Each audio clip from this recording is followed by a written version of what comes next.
जब आपको समय मिला करे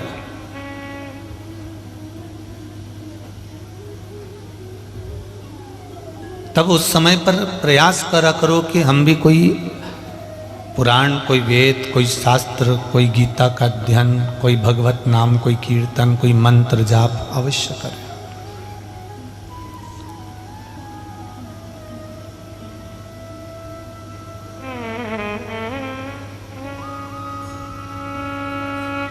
और जब आप मंत्र माला में, भगवान के भजन में, भगवत कीर्तन में, भगवत स्मरण में लग जाएंगे तो परमात्मा की दृष्टि खुद पड़ जाएगी। आपको पहले कथा में कहा,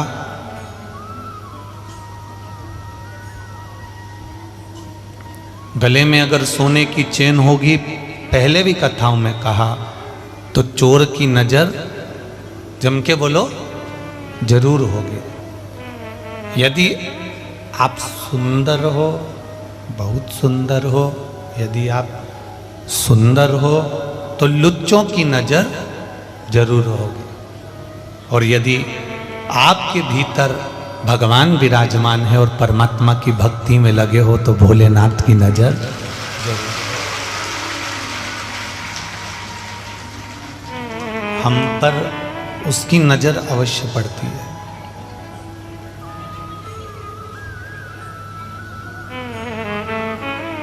हम जब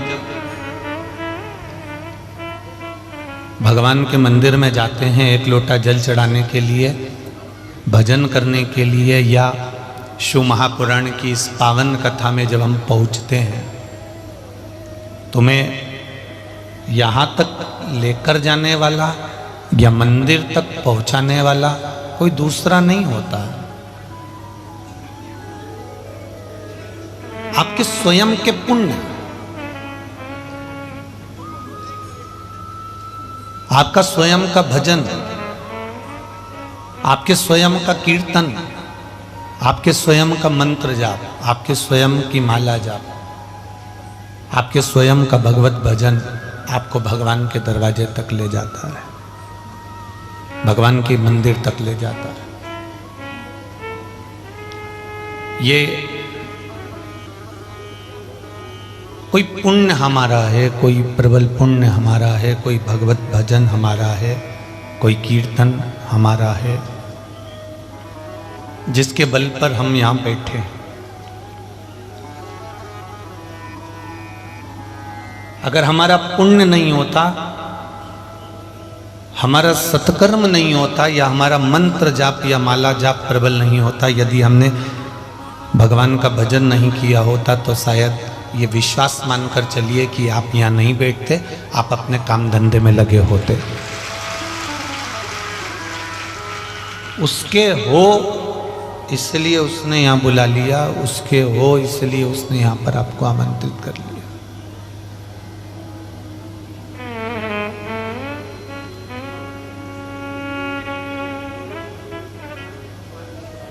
जिसकी जहां रिश्तेदारी होती है वहाँ से उसका पत्र जरूर आता है, शादी का आए, फंक्शन का आए, जो भी पत्र आए, जिसकी जहाँ रिश्तेदारी हो, जिसका जहाँ संबंध अच्छा हो।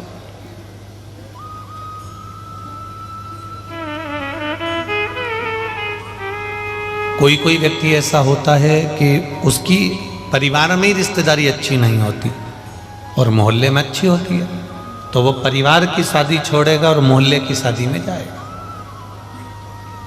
कोई कोई ऐसा होता है।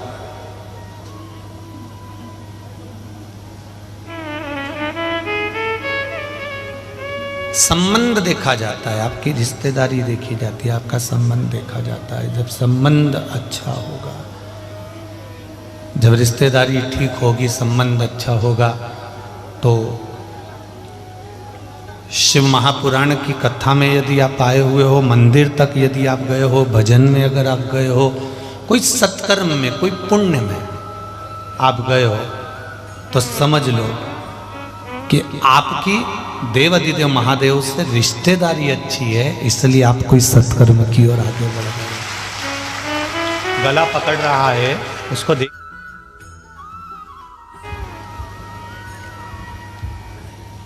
संबंध यदि ठीक होगा, रिश्तेदारी यदि ठीक होगी,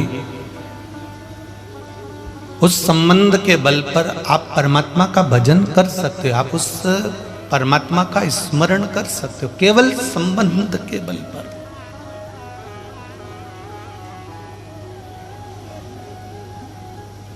बस वही संबंध राम नाम और कृष्ण नाम का, शिव नाम का हो, वही संबंध भगवत भजन का हो, वही संबंध परमात्मा के मंत्र जाप का, नाम जाप का हो।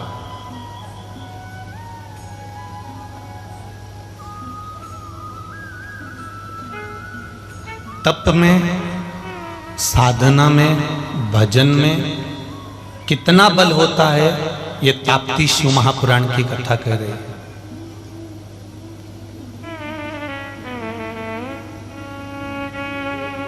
छाया के गर्भ में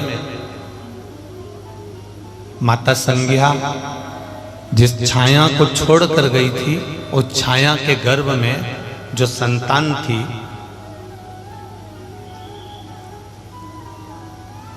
वो छाया ने इतना तप करा, इतना भजन किया, इतनी भक्ति को धारण करा, इतना स्मरण किया, इतना स्मरण किया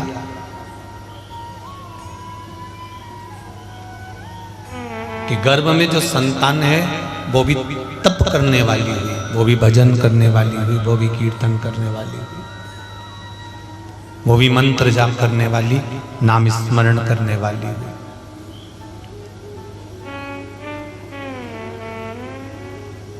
इस कथा को थोड़ा सा समझ लेना। जितने भी लोग आप लोग कथा में आए हैं और जितने लोग आस्था चैनल पर सुन रहे हो, फेसबुक यूट्यूब पर कथा सुन रहे हो,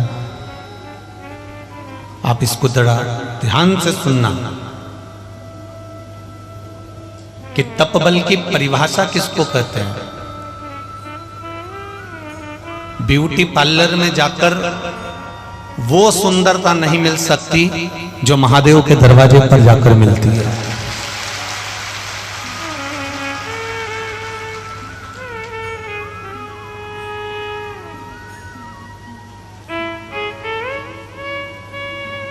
लाल, कत्थाई, पीला, नीला रंग लगाने से वो सुंदरता नहीं मिल सकती जो मस्तक पर त्रिपुंड लगाने से मिलती है।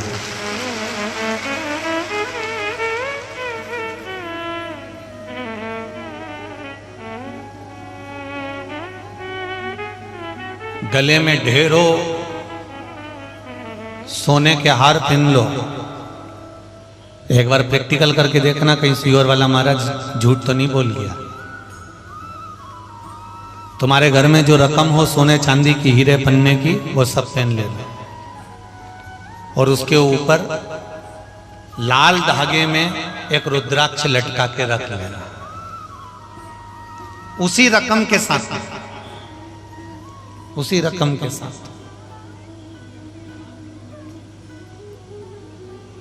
सोने की रकम पर किसी की दृष्टि जाएगी कि नहीं जाएगी, तुम्हारी सहेलियों की, तुम्हारी बेस्ट फ्रेंडों की, पर यह पक्का है उस रुद्राक्ष पर उसकी दृष्टि जाएगी और वो पूछ ही लेगी, क्यों, कहां से ले, पूछेगी, उसका रुद्राक्ष पर ध्यान जाएगा।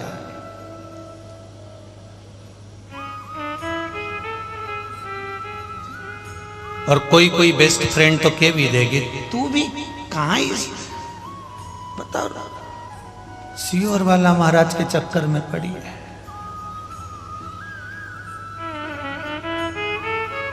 अब उसको कह देना ये रुद्राक्ष सीहोर वाला महाराज का चक्कर नहीं है, ये महादेव का चक्कर है।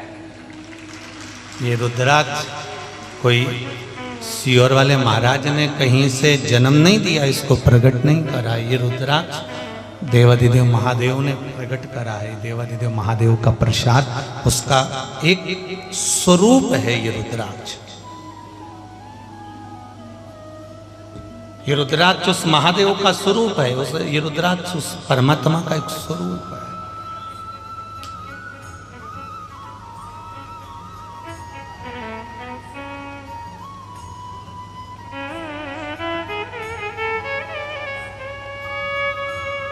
कलर लगाने से शोभा नहीं, चंदन का त्रिपुंड लगाने से शोभा है, गले में रुद्राक्ष धारण करने से शोभा है। उसी तरह मुख की जो शोभा है वो केवल भगवत नाम में श्री शिवाय नमस्तुभ्यम मंत्र या पंचाक्षर मंत्र नमः शिवाय या षडाक्षर मंत्र ओम नमः शिवाय, इसके बोल